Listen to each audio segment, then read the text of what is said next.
No ar, mais uma edição do nosso Tropicast. Hoje um Tropicast mais sério, nem tanto. Muito sério. Nem tanto. Pela parte de lá, talvez sério. Da parte de cá, com certeza não. Doutora Gilmara, tudo Gilmara, bem? tudo bem? Como é que é assim? Você é senhora, como você prefere ser chamada? Você, fica à vontade, então obrigada. tá bom. Soubemos do seu currículo é extenso pra caramba. Sim. E a gente quer falar de algumas coisas assim que tá aí, todo mundo tem, todo mundo precisaria saber, mas muita gente tem medo de ir atrás, né? Exatamente. Como que é o currículo dela, A Fabinho? Gilmara é gastrologista, ela é proctologista e nutróloga também. É esses nomes que eu não decorei. Tudo nome difícil. Gilmara Aguiar Yamaguchi. Aguiar você e Aguiar aí casou com o japonês e o japonês te deu o sobrenome Yamaguchi. nasci Japonesa, né? Muito bem. Isso, casei E é com um cirurgiã japonês. também, né? Sou cirurgiã. Cirurgiã também. Gente, quantos anos de estudo? A vida inteira, né? A vida inteira. De vai pra formada, eu tenho 25 anos de formada, né? Caramba. Então, mais 6 de faculdade, então já são 31 anos aí na medicina. E é TikToker também, hein? TikToker Siga também. a Gilmara, a doutora Gilmara no TikTok, tem muitos Exatamente. seguidores, ela faz dancinha pra ensinar, né? Sobre as coisas dos Paranauê das doenças gastrointestinais. Muito bom, a gente legal. tem que desmistificar um pouquinho, né? Quebrar aí algumas barreiras que a especialidade impõe de mitos e tal. Então a gente tenta. E a internet é uma excelente ferramenta pra falar sobre isso, né? De uma forma mais fácil, assim, pra chegar mais em pessoas.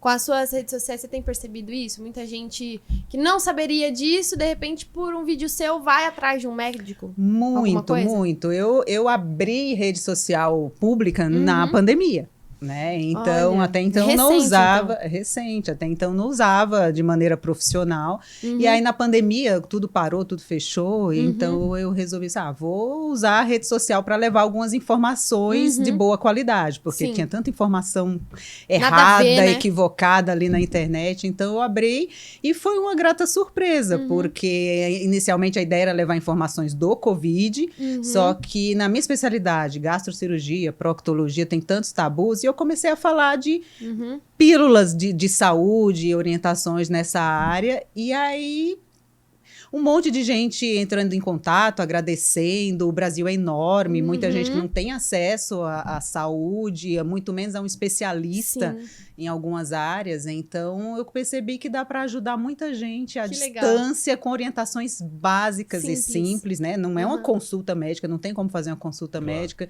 mas só com orientações básicas, simples. E é por isso que a gente pensou em fazer isso aqui hoje, para levar algumas informações que podem ajudar muita gente.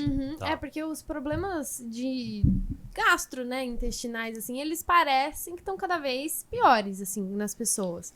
Tem aumentado, né? Tem a ver com o emocional também, né, mas é muito físico. Tem Certo. sim. A gente tem visto cada vez mais, as estatísticas mostram um aumento de várias doenças crônicas, a obesidade tem aumentado, diabetes tem aumentado. São todas doenças que têm muito a ver com o estilo de vida, com o comportamento. E, infelizmente, isso tem só aumentado ao longo do tempo. Então, nada mais justo do que a gente divulgar essas informações para Falar tentar sobre isso. melhorar um pouquinho e prevenir muitas dessas doenças. E eu gosto muito de falar que os pilares do estilo de vida, né, de como a gente vive no dia a dia, são a base para a saúde ou para a doença, né? Então, os isso é bem pilares legal. que são alimentação, atividade física, sono, estresse, tudo isso está na base de várias doenças, seja benignas ou até doenças complexas como câncer. Olha só. E é engraçado, Pois é, né? A atividade física e a alimentação, a tal da marmitinha, o pessoal já entendeu. Mas o sono, ninguém leva tanto em consideração na hora de falar de saúde, né? Pois é, e ultimamente tem surgido cada vez mais estudos, pesquisas e divulgação em rede social sobre a importância do sono, né? Porque se a gente não dorme bem, o físico sofre, a mente sofre. Então, quem não dorme bem já está comprovado. Tem mais diabetes, tem mais pressão alta, aumenta de peso, Olha. tem mais dificuldade de controlar o peso e por aí vai. O exercício físico que faz não funciona tão bem porque o músculo precisa do descanso, do sono para se recuperar. Um bom sono, né? Um bom sono, um sono restaurador. Caramba. E hoje a gente tem uma medicina muito mais avançada do que antigamente, né? Até na questão da endoscopia, eu falo por, né? Sim. Fabinho é paciente, eu né, sou da paciente, doutora né? Gilmara. Doutora, eu tenho refluxo. Eu tenho esofagite de refluxo já há muitos anos, já, e a doutora me acompanha aí há vários anos, né? E antigamente, até um passado, eu não sei quantos anos atrás, que a endoscopia não era sedada, né? O paciente fazia a endoscopia acordado. Ave Maria. E tem muita gente que... quando eu falo, eu faço endoscopia, não, você já fez? Não, nunca fiz. Eu acho que uma parcela considerável da população nunca fez uma endoscopia na vida e tem medo da endoscopia, né? E eu falo, nossa, endoscopia é tão gostoso, né? Mas Um aí soninho Fabinho é maravilhoso. doido, né? Gostoso, eu acho que é Ué, eu sou forçar, viciado né? em endoscopia. Por mim, eu Deus fazia me toda livre. Não, semana. eu sei que é importante, mas... Tem calma, esse outro gostoso. lado também. Tem esse gente tipo que de chega. pessoa. Vicia, não vicia a Tem endoscopia? gente que quer o soninho da endoscopia. Olha. É gostoso demais. Você conta assim, ó, 5, 4, 3... Fabinho, olha. Apagou. É, isso mesmo. Eu só não faço mais endoscopia, primeiro Porque que ela não claro, deixa. Não deixa. E também porque eu tenho medo, assim, a doutora sabe, eu sou medroso, eu tenho medo de doença, tá? Vai que acha, se não né, fazia alguma coisa. mais. Não, mas tem que fazer. Então, assim, tem uma parcela muito grande da população que nunca fez uma endoscopia na vida. Tem. Ou por não querer, por ter medo, ou por falta de acesso. Infelizmente, ainda é um exame de alta complexidade, que ainda não está acessível para uma parte considerável da população. Mas a gente precisa conscientizar até para criar uma massa crítica de pressão, né? Para que isso seja mais divulgado, difundido e que seja acessível. Porque a gente consegue prevenir muitas doenças fazendo os exames. E melhorar a qualidade de vida, né? Porque tem Sim. muita coisa, muita sensação ruim que as pessoas estão sentindo há anos, que as pessoas acostumam até aquilo Sim. e nunca vai tratar, É não a sabe nem que queimação, é a dor no uma estômago. azia, uma coisa. É E muito vai comum. vivendo dessa forma. Sim, então, assim, muitos pacientes, depois que passam numa consulta, a gente faz alguns ajustes, trata o que tem que tratar e chegam e falam, nossa, eu nem sabia, eu não percebia que eu sentia incômodo, eu não percebia que o meu intestino não funcionava bem, agora eu estou melhor, agora eu estou bem. Então a pessoa Não sabe, acostuma. acostuma com o desconforto, é fato. Teria algumas sensações assim bem básicas que muita gente chega no seu consultório e não percebe que é uma coisa que precisa de tratamento? Ou uma frequência de queimação, para o pessoal saber assim, opa, eu tô sentindo isso, talvez eu precise procurar um médico ou um especialista. Olha, assim, sentir algum desconforto esporádico, a depender do que se come, tudo bem, é normal. Normal. Mas a orientação é, se você sente um desconforto frequente, né, diário, então assim, dando um número, um parâmetro, 2 vezes por semana. Se você sente uma queimação ou um refluxo mais de que 2 vezes por semana, Não tá normal. não é legal. É bom investigar, porque pode estar para uma esofagite ou algumas doenças mais complicadas até, que às vezes a pessoa acha que é só uma dor de estômago, é uma gastrite nervosa, né, que muita gente fala. Muita gente se autodiagnostica, né? Existe gastrite nervosa?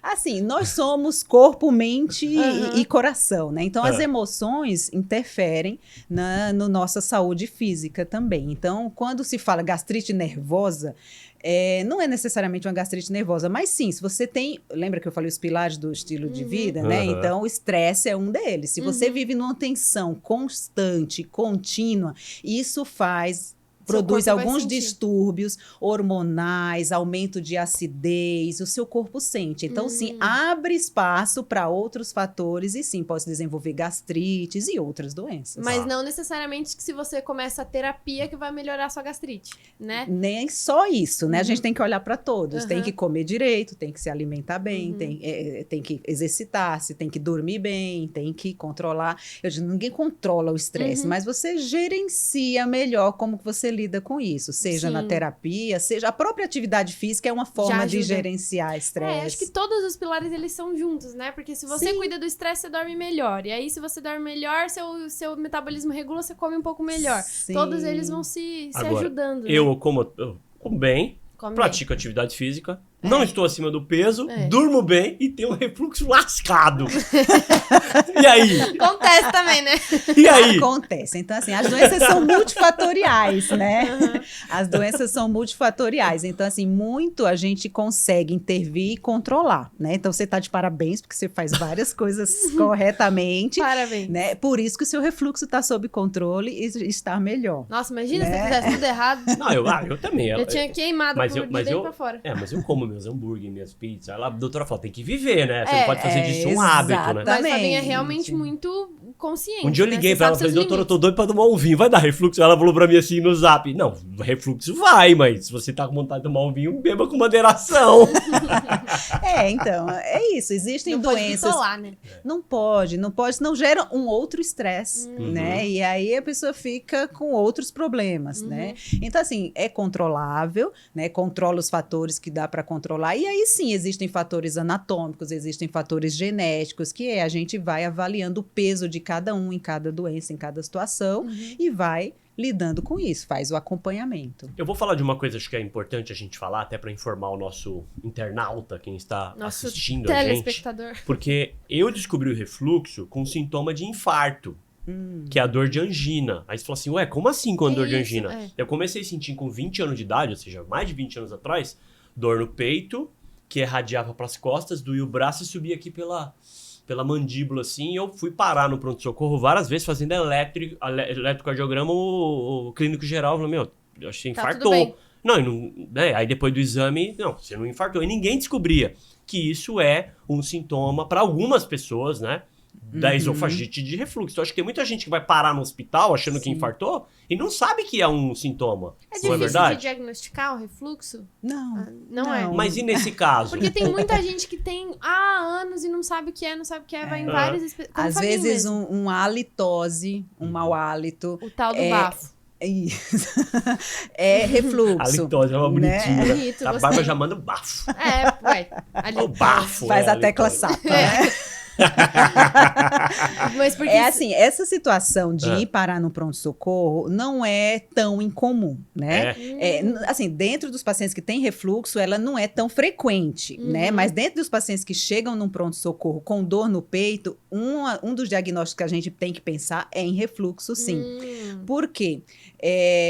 O esôfago, ele é um órgão tubular que começa na garganta e vai até o estômago, aqui no abdômen. Então, ele fica atrás, ele passa por trás do coração. Ele é um tubo de músculo e ele tem uma sensibilidade. Algumas pessoas têm uma sensibilidade maior, outras uma sensibilidade menor. Então, tem gente que tem refluxo, que é a esofagite, inflamação grave e não tem muita dor. E outros têm uma esofagite mais leve e tem mais dor. Outros têm quando o ácido, que é o refluxo do estômago, chega no esôfago, produz uma contração nesse tubo de músculo, como se a gente faz uma analogia com a cãibra. É como se esse músculo tivesse uma cãibra forte, e aí como ele tá ali atrás do coração, você sente a dor aqui no peito mesmo, e aí vai no pronto-socorro, às vezes achando que tá infartando, né, porque a dor se parece. E aí a primeira providência tá corretíssima, chegou no pronto-socorro, infarto mata. Refluxo não vai matar assim agudamente. Então, a primeira providência é a gente fazer todos os exames, tudo que precisa, descartar o infarto. E aí, viu, a parte cardiológica está toda normal, aí agora vai passar no gastro, porque pode ser o refluxo. Ninguém me mandou pro gastro. Não, vai embora que você não tem nada. Demorou uns 5 anos. Eu tinha esse sintoma a cada 6 meses, depois foi a cada 3, depois mensal, depois semanal, depois dia sim, dia não. Falei, tô infartando dia sim, dia não. Até que um médico de farmácia... Fabinho começou a falar, nossa, como meu coração é forte. Minha mãe falou pra mim, vai no Ari, que era um farmacêutico de bairro que me passava com... Minha avó passava com ele, já é um cara mais velho. E o Ari falou, isso aí é esofagite de refluxo. Minha mãe falou assim, o Ari sabe tudo. Eu fui sem pretensão nenhuma. Sério, e o Ari falou, esofagite de refluxo, vai no gastro. E aí eu fui no doutor Alan na época, o Alan Pires, que você conhece. Foi meu aluno, meu residente. Pois é, depois eu fiquei sabendo disso. Legal. E aí eu cheguei e falei, doutor, vim aqui porque eu passei no farmacêutico, tô assim, eu tô tendo infarto dia sim, dia não. Aí ele falou, isso aí acho que é refluxo, você tem que fazer uma endoscopia. Então, não é difícil fazer o diagnóstico. Você vai no médico especialista, o quadro clínico é muito fácil da gente diagnosticar. Porque tem muita gente sofrendo com isso, dor nas costas, como o Fabinho falou, sintoma de infarto, só que não vai. Depois eu marco, depois eu marco e nunca vai. E tem muita gente que, porque assim, com a facilidade de se comprar medicação, né? Então vai numa farmácia, compra um Prazol da vida, né? Tem gente que toma como se fosse água, né? E aí mascara os sintomas, melhora um pouquinho, só que também não, usando em longo prazo, isso pode trazer problemas. Que tipo de problemas gera com o uso abusivo desse remédio? Desses remédios pro estômago? A função dessa medicação é diminuir a produção de ácido para cicatrizar uma doença causada por ácido, uma esofagite, uma gastrite ou uma úlcera. Então, você usa a medicação por um tempo, por uma dose controlada, por um tempo controlado, né? Para cicatrizar. Não é sempre que você tem azia. Cicatrizou, né? Então, cicatrizou, você tem que parar de usar a medicação. Se você usa indiscriminadamente por longo tempo, você está inibindo a produção de ácido do seu estômago. E o ácido existe por um motivo. A gente precisa do ácido para fazer parte do processo digestivo. Então, se você inibe por longo tempo, isso vai provocar, primeiro, a deficiência de digestão de alguns alimentos, de alguns nutrientes, principalmente as proteínas. Então, você pode ter deficiência de proteínas, deficiência de vitaminas, porque você não está digerindo, porque você não tem ácido. E em longo prazo, como ele diminui a produção de... O corpo, ele tende a se reequilibrar. Então, essa diminuição de ácido estimula algumas outras células a aumentarem a produção e aí podem se formar pólipos no estômago, pode levar até o câncer no longo prazo. Entendi. Olha o perigo, né? Porque todo mundo tem um prazol desse na caixinha de remédio de casa. Então, tomar uma vários, vez ou outra, no dia que vários. tomou o vinho, né? Exagerou e tal, tudo bem. Mas se tá tomando com muita frequência, é melhor procurar um especialista para avaliar o que está acontecendo e tratar adequadamente. Sim. Não ficar só enrolando. E esses, eu não sei o nome, esses antiácidos, sal de fruta, Engove e não sei o quê, que o povo deu a queimação, aí aquele comercial lá do dragão toma, cuspindo fogo. Já toma o antes de ir pra balada e depois. O antes do depois. Funciona isso aí? Funciona, porque eles são tampões, né? Então, o problema é o ácido, então ele é um alcalino e vai fazer um tamponamento daquela acidez. Então, dá um alívio no sintoma na hora. É diferente do outro, que vai inibir lá na célula a produção do ácido. Então, assim, é como se estivesse apagando um incêndio mesmo. Você jogou água ali e apagou. Então, alivia o sintoma na hora. Mas é o mesmo raciocínio. Se você está usando isso com muita frequência, precisa ver o que está acontecendo. Por que está precisando dessa medicação com tanta frequência? Entendi. Agora, quem nunca teve sintoma, tem gente que não tem. Eu não sei se isso é uma minoria ou a maioria das pessoas não tem azia nunca.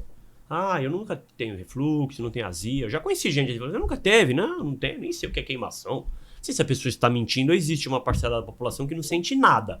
Mas ainda assim é preciso investigar, é preciso fazer check-up, pelo menos uma vez na vida, ir lá e fazer uma endoscopia, assim, com quantos anos de idade? A prevenção, né, de doenças, então a gente tem que pensar em várias etapas da prevenção. Então, a prevenção primária, né, de todas as doenças é evitar os fatores que predispõem às doenças. Então, de novo, a gente volta na alimentação, evitar o sedentarismo, né? Praticar atividade física, dormir, gerenciar estresse. Esse é o que você... Não fumar, não beber em excesso, tudo isso previne. Prevenção secundária, que a gente fala, é quando a gente começa a fazer exames para diagnosticar doenças que são pré-cancerígenas ou situações que são antes das doenças se instalarem. Então, assim, por exemplo, uma pessoa que está aumentando de peso, a glicemia, todo mundo fica com medo, eu vou ficar diabético, não, o açúcar está normal, mas existem outros exames que a gente pode fazer que indicam que o corpo já está ficando doente, antes da glicemia alterar. Então, assim, existem algumas orientações, alguns protocolos que a gente faz exames preventivos para diagnosticar as doenças pré-cancerígenas. Por exemplo, câncer de intestino, a gente faz colonoscopia para diagnosticar os pólipos, que são as doenças antes que elas virem câncer. Então, para algumas doenças existem protocolos com idades específicas e tal.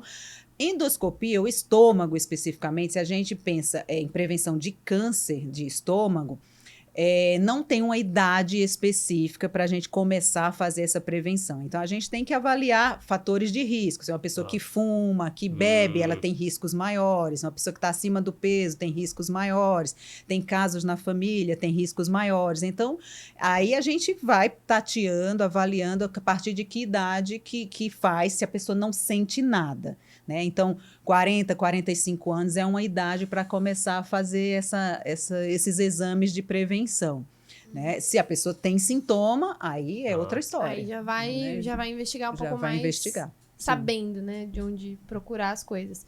Doutora, você também é procto, né? Sim. Proctologista. E são duas áreas, assim, que pelo menos pra mim, que sou leiga, parece que não tem nada a ver uma coisa com a outra. Como é que foi você... Qual que foi primeiro? Por que você quis se especializar em duas áreas? É que, na verdade, assim, o aparelho, né, o sistema digestório, ele vai da boca até o ânus, né? Então, é o sistema... Tirando a pele, que é o nosso maior contato com o meio externo, o segundo sistema que tem mais contato com o meio externo é o sistema digestório. Olha. Então, é por ali que entra o que é bom e o que é ruim, né? Alimentos, bebidas e etc. Então, assim... O sistema digestório eu não consigo ver de maneira separada. É verdade, eu nunca tinha pensado nisso mesmo.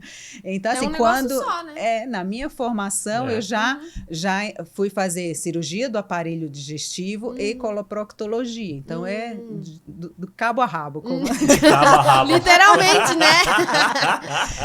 Sim, eu não consigo entender. E aí também veio a nutrologia depois disso, né? Porque nutrição, logo que eu terminei a minha formação de cirurgia do aparelho digestório, eu fui fazer nutrição clínica, depois fiz nutrologia, porque tá tudo interligado. Tudo Qual que é a diferença da nutrição e da nutrologia? Eu ia perguntar isso, boa.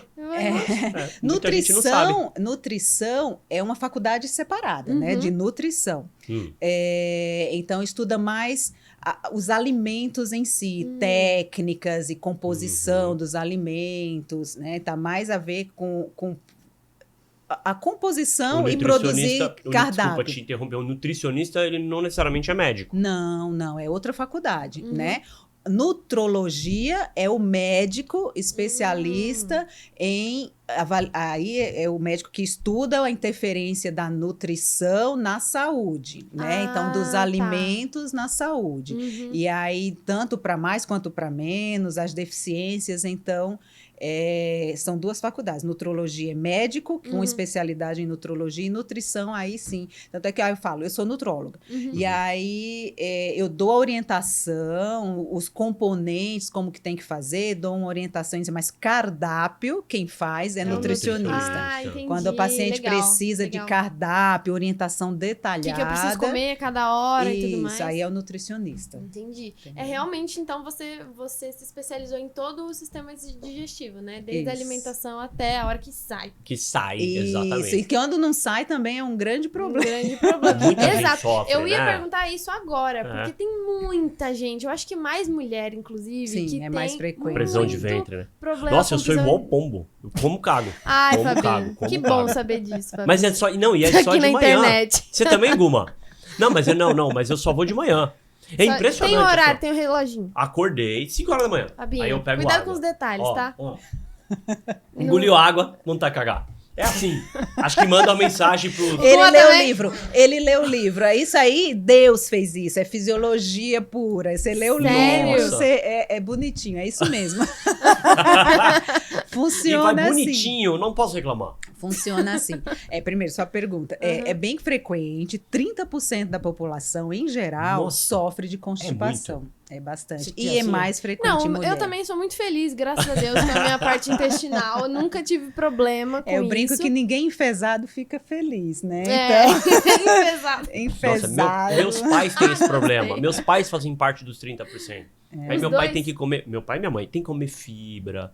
E minha mãe, então, se viaja, assim, pra algum lugar... A gente viajou pros Estados Unidos, ela ficou 8 dias sem ir no banheiro. Meu Deus. É bem frequente também, porque, de novo, o nosso sistema digestivo, ele é muito influenciado pelo meio externo, por rotina. Então, essa história de viajar mudou a rotina. Você muda o tipo de alimentação que você tem, muda os seus horários, muda ali... Você está com pessoas que muitas vezes você não está, você muda o seu ambiente, os horários. Então, é comum prender. Sim. Né? Principalmente mulher, que aí também tem outros fatores, que aí tem vergonha de ir no banheiro, é multifatorial. Tanto é que, assim, para tratar a constipação, muitas vezes eu digo que eu estou fazendo psicoterapia com o paciente, porque tem que tirar o medo, a vergonha de ir no banheiro fora de casa. Tem gente que fala que só vai no banheiro em casa. Né? Então, assim, são vários fatores, mas começa da alimentação. Inatividade física, tudo todo volta. nos pilares. Tudo. Mas no caso, por que mulher tem mais isso do que homem, no geral? É hormonal também? É hormonal também. Tem interferência hormonal, né? Então, a mulher cicla mensal, né? Então, o estrógeno, progesterona interferem na musculatura. O tubo digestório, eu falei do esôfago, que é um tubo de músculo, mas todo... Aí vem estômago é músculo, intestino delgado é músculo, intestino grosso é músculo. Então, esses hormônios, né, que a gente cicla todos os meses, interferem nessa funcionamento dessa musculatura. Então, quem é mais sensível percebe que alguns dias antes da menstruação tende a ficar mais preso. Quando tem a menstruação, solta mais um pouco o intestino. Quem já é mais preso, que aí já tem o intestino lento mais tempo, fica pior no período pré-menstrual. Então, mulher mais... Além dessas questões que eu falei psicológicas. Mulher tem vergonha de ir no banheiro. Tanto é que tem livro até fala, até as princesas soltam pum, né? Porque é normal. Eu tenho uma amiga que isso eu acho que é uma coisa que a gente vai trazendo, né? A gente vai aprendendo um pouco desde criança, principalmente essa pressão feminina de que você precisa ser sempre mocinha, você sempre tem que ser educada, a mulher não solta pum e tudo mais, e vai prendendo. O homem é mais não pode usar qualquer banheiro que é sujo, é sujo. Né? E realmente pra gente tem que tomar mais cuidado que o homem, mulher né? tem que tomar mais cuidado, não que tem? em questão de, até por uma parte ginecológica quando vai ao banheiro, né? Sim, mas assim, mais olha, vulnerável, poucas doenças, não existe doença que passa pela perna, né? Pela pele da perna, que você vai usar um vaso sanitário, você vai sentar, né? Muito pior é ficar em pé e sujar tudo na volta, né? Se todo, eu vou lançar uma campanha. Sentem no vaso sanitário, não façam em pé de cócoras, atrapalha a próxima. Tudo, atrapalha a próxima, exatamente. Então, assim, tem, mas é muito disso. Tanto é que eu falo muito na rede social, inclusive, não criem tabus na cabecinha dos seus filhos, porque tem mãe que já começa a botar na cabeça, não vai no banheiro aqui é sujo. A mãe que tá com essa, já tem isso, já coloca. Então, tem gente que, eu tenho paciente que chega e fala assim, desde criança, minha mãe sempre me ensinou que não podia ir no banheiro fora de casa, porque era sujo e tal. E aí a pessoa cresce com esse medo, esse receio. Trava tudo. É uma das causas de constipação. Olha só, você falou que nada passa pela pele, quer dizer, você pode sentar então no vaso. Pode. Fazer uma higienização de você não ficar com nojo daquilo, mas não vai te matar sentar no vaso. Eu também sou bem a favor. Vamos sentar, gente. Faz uma limpezinha. Leva um seu álcool gel se você tem mais problema com tem isso. aquela proteção, né, que vários banheiros têm. Nem todo banheiro tem essa proteção. Mas o que você falou agora sobre criança, eu tenho uma amiga que quando a gente era pequenininha, assim, ela precisou fazer uma cirurgia para retirada de fezes. E ela precisou passar, pequenininha assim, ela precisou passar por psicólogo para fazer ela entender que poderia soltar. Então foi um trabalho assim... e ela era bem pequenininha nessa época. Criança é um mundo à parte, né? Porque aí, assim, criança, dependendo da idade, tem o desfraude. Então, às vezes, tirar a fralda. Tem criança que tem mais facilidade, outras não. Umas têm facilidade para xixi, para cocô, que é pôr a fralda. E umas gostam de usar... Eu tenho 2 filhos. Os 2 são diferentes. Um usou pinico na transição, o outro não quis usar. Então... Cada ser humano é um... Cada um funciona de um jeito. Eu, como proctologista, tenho uma filha que eu tenho que ficar em cima, cuidado, porque senão ela não toma água suficiente. Aí água o melhor remédio para o intestino é água. Eu falo para todo mundo, é bom, barato, né? Resolve. Muita gente não toma água suficiente, por isso que o corpo já economiza. O primeiro lugar que ele tira para economizar é das fezes. Aí fica ressecado, aí é a causa de constipação. Que coisa. Não é só para pedra no rim, viu? A gente achando que é só pedra no rim. E a água, já que você tocou nesse assunto, tem esse... Né, não sei como que eu posso chamar isso, uma regra de que você tem que tomar 2 litros de água por dia. Mesmo sem sede, as pessoas têm que mandar água para dentro ou têm que obedecer os sinais do corpo? Eu não tô com sede e não vou beber água. Olha, quando a gente sente sede é que a gente já está desidratado. Então, o certo é não sentir sede. Não esperar sentir sede. Eu não estou Inclusive, com sede. pega uma água ali pra mim, Fabinho, por favor. Não espera. Hidrate. Não esperar sentir sede. Alguma aguinha dele lá. Tem uma regra que Depende, não é 2 litros para todo mundo, depende do seu peso. Uma pessoa de 90 quilos, uma pessoa de 45 quilos vai precisar de quantidades diferentes de água. Também. É pelo peso. Então, para a gente usar um número, é em torno de 35 ml por quilo de peso por dia. Né? Então, você tem que fazer a conta. Continha. Faz a Deixa conta. eu fazer a conta. Faz aí. Eu Quanto tenho você pesa? 60 quilos. Então, 0,35 vezes 60. Eu preciso de 21? Que conta errada que eu fiz? 2,1, né? 2,1. 2 litros. Faz o meu, Fabinho. Mas isso aí é basal para você manter seu corpo hidratado, mantendo todas as funções, o fígado, o Pode ser mais. rim, o intestino. Quanto tu pesa, bichinha? 57. Tá quase chegando em mim, hein? 17, 1,7, 1,7. É 2 litros. Mais 500 ml por hora de atividade física. Então, sei lá, tá na sua pedalada lá, então você toma mais 500 ml por hora. Se eu pedalo 5 horas, é 2 litros e meio. 2 litros e Só meio. na Mas é mais ou atividade. menos o que eu tomo quando eu tô pedalando. Então acho que eu tô dentro. Uhum. A cor da urina também diz se você tá ou não desidratado, belíssimo parâmetro, é um belíssimo parâmetro. A urina tem que ser clarinha, um pouco amarelada, né? Ou transparente ou um pouquinho amarelada. Tá correto? Porque eu já ouvi algumas pessoas dizendo que não pode ficar transparente porque significa que você tá com água demais no corpo. Não tem isso. Existe excesso de água, mas assim, intoxicação hídrica, que é a pessoa ingerir água em excesso, é assim, 10 litros, entendeu? Não é com 3 litros, 4 litros que ele toma fazendo 5 horas de pedalada. Isso ele tá perdendo, né? Então, não. Urina clarinha é o melhor parâmetro. A urina vai ficar um pouco escura de manhã, seu primeiro urina do dia, porque você passou um tempão sem tomar água, né? Então... é um bom parâmetro, Entendi. E é muito, muito interessante isso. Porque, por exemplo, agora, no momento que estamos gravando esse Tropicast, tá 36, 37 graus lá fora. Tá passando uma onda de calor absurda aqui por São Paulo. E aí a gente lembra de tomar água.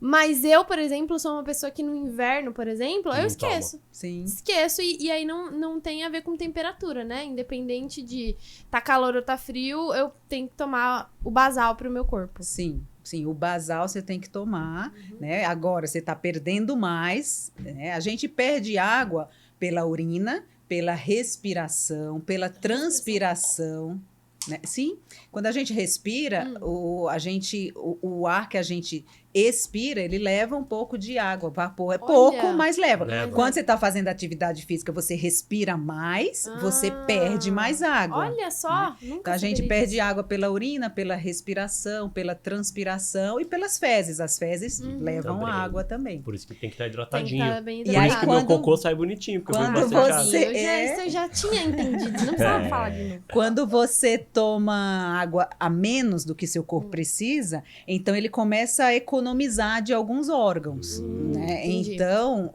o intestino é um dos primeiros que ele economiza, né? Então, resseca as fezes, ficam fezes mais durinhas, cocô de cabrito. As famosas bolinhas. Bolinhas. Os rins também sofrem, aí entra fator de risco para produção de cálculos renais. Existem outras causas também, né?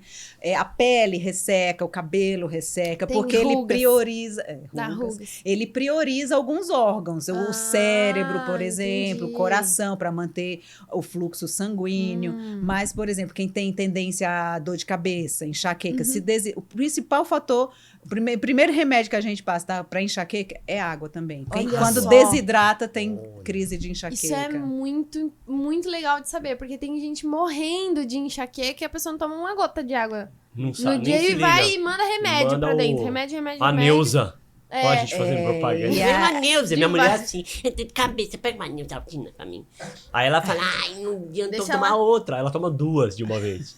Então, é perigoso também, né? A cefaleia, né, a dor de cabeça, existem mais de 100 tipos de dor de cabeça. Sério? Né? E aí existem especialistas hoje em dia só em dor de cabeça, né? São cefaliatas. É mesmo? Cefaliatas? Nunca ouvi falar nisso? Parece uma banda, não parece?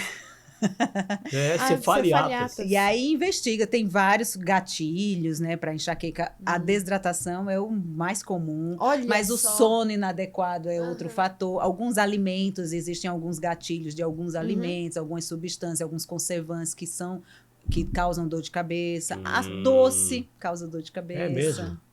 É muito difícil eu ter dor de cabeça. Eu também. Sorte sua. Muito raro. Mas quando eu tenho dor de cabeça, eu fico preocupado. Eu acho que eu vou morrer.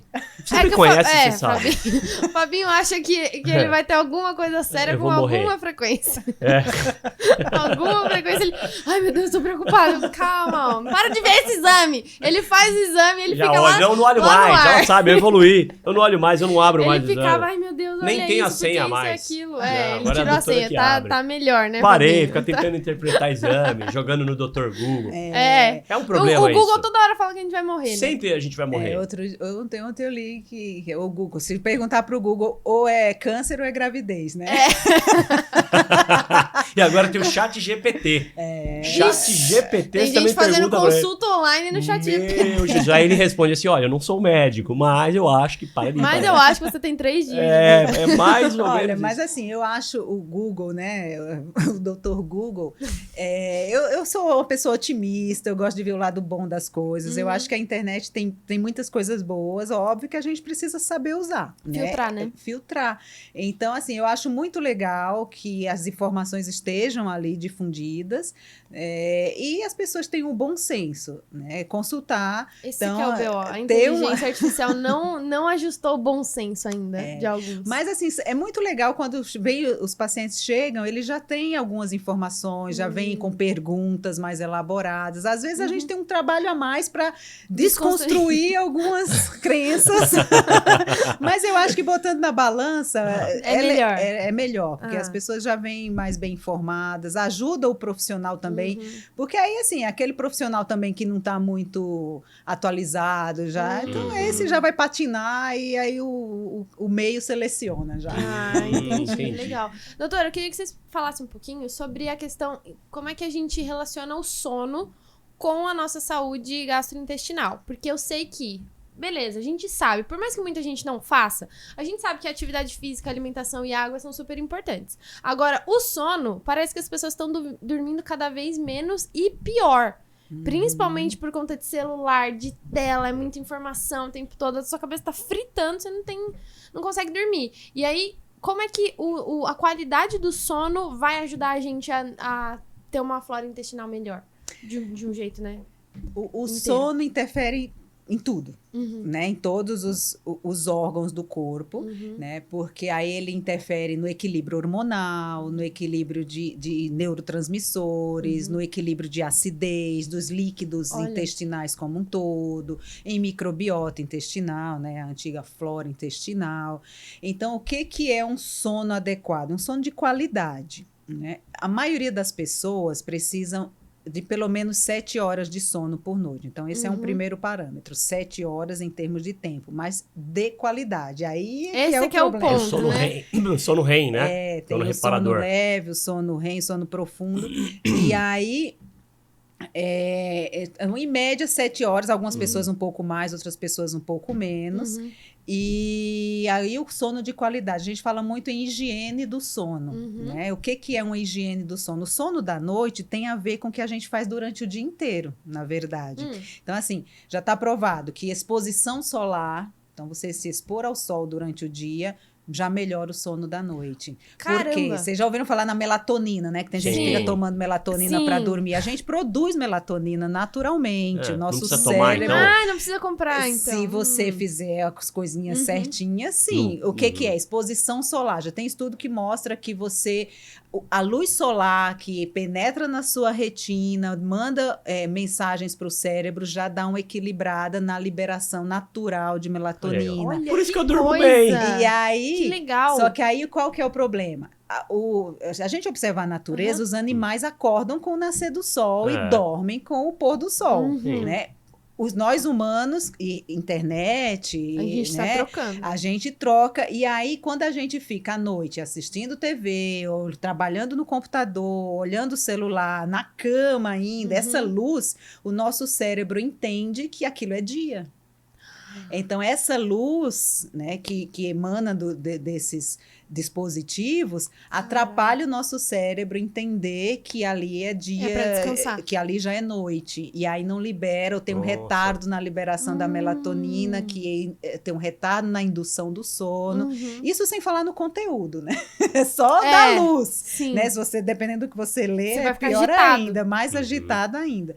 Então, o que é legal? Você expor-se ao sol durante o dia. Ai, não dá. Pelo menos olha para o céu. Já tem estudo que mostra isso. Caramba! Olhar para o céu, nem que seja pela janela, de dia e de noite, vendo o sol se pôr. Isso já vai ajudar nesse equilíbrio. Evitar telas. Pelo menos 2 horas antes do horário que você se programou para dormir. Pelo menos essas 2 horas, isso já dá uma baixada. Evitar estimulantes, por exemplo, café, chá preto, chá mate, né, que tem cafeína, que são estimulantes do cérebro. A cafeína demora em torno de 8 horas para ser eliminada do nosso corpo. Nossa, é muito tempo. Caramba, é muita coisa. Então, a gente recomenda para pessoas... Aí tem gente que fala, não, eu tomo café na hora de dormir, não tem problema. Só que aí quando você vai analisar o tipo de sono, não Faz chega no diferença. sono profundo, não chega no sono restaurador. Então, o recomendado é você parar de tomar esses estimulantes até as 2 da tarde, 3 da Nossa. tarde, pelo menos. Que vai até de noite. Porque você dá tempo a eliminar isso do seu organismo até a noite.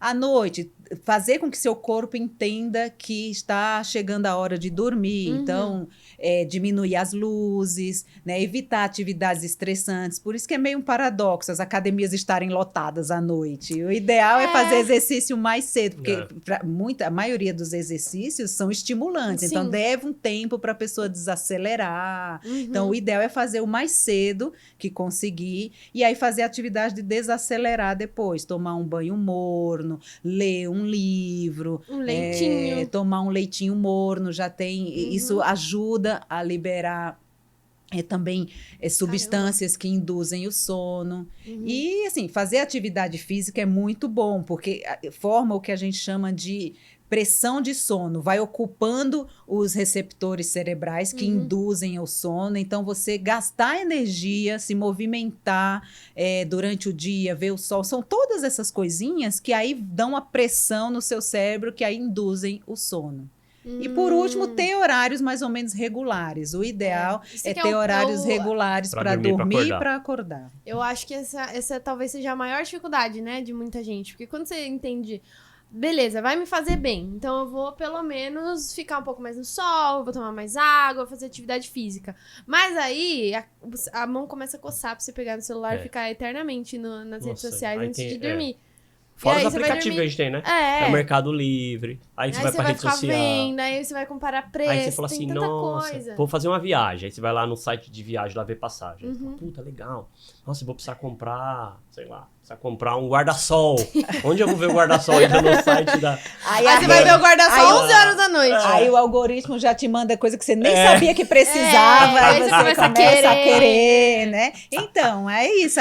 Quem manda na sua vida? Você tem que ter controle da situação. Ficou fácil agora. Assim, Hoje você vê lá de 12 vezes sem juros, frete grátis. Você Fala fala, isso nossa, mesmo. que negocião. Você em sabe casa. que já tem... A gente tem o CID, né, que é Classificação Internacional de Doenças. É uma tabela que existe, que classifica todas as doenças com um código. Né? E aí já existe CID para vício em aparelho eletrônico. Mesmo? Eu tô Eu nisso sei aí. que tem eu pra sou viciado. videogame. Eu sabia já que tinha pra videogame, porque as pessoas estavam... Eu lembro que tinha um tempo que eu tava sabendo mais, as notícias acabaram chegando mais pra mim, mas lá na China, nos países orientais, a galera tava morrendo porque não saía pra fazer nada, não tomava sol, não tomava água, não comia nada. A galera jogando videogame de fralda, pra não precisar ir no banheiro. É mesmo? Nesse ponto? Nesse ponto. É, Grave, menina, né? gravíssimo. E aí, como é que Nossa. você Então, sabe? são distúrbios já classificados, sim. Não, o povo tá, o mundo tá... Eu vi esses dias E que aí tem... aumenta a ansiedade, né? Lembra do gerenciamento do estresse? Então, Sim. gera uma ansiedade, gera um isolamento coisa puxa a social, outra. depressão, porque as pessoas se distanciam do presencial e ficam... Tem 1 milhão de amigos virtuais, né? No presencial Nada. Não tem ninguém. Não, o que eu vi esses Uma dias, a doideira gente isso. ouve áudio tudo no 2x, né? Tudo no 2x. Então. E você pode ver vídeo também no YouTube. E 2x diz que A turma tá vendo série no 2. Acelerado. Vocês que trabalham com música. Agora tem umas músicas que são feitas em velocidade acelerada também, com tempo curto. Eu vi outro dia porque o povo não tem uma reportagem de a mesma música lançada, só que numa versão de 1 minuto e acelerada. Porque é o que o Spotify tá entregando, o YouTube tá entregando. Onde vamos parar? No rádio a gente tem a CT, né, Fabinho? A gente tem a versão CT. curta e a versão normal. Ixi, não podia falar isso.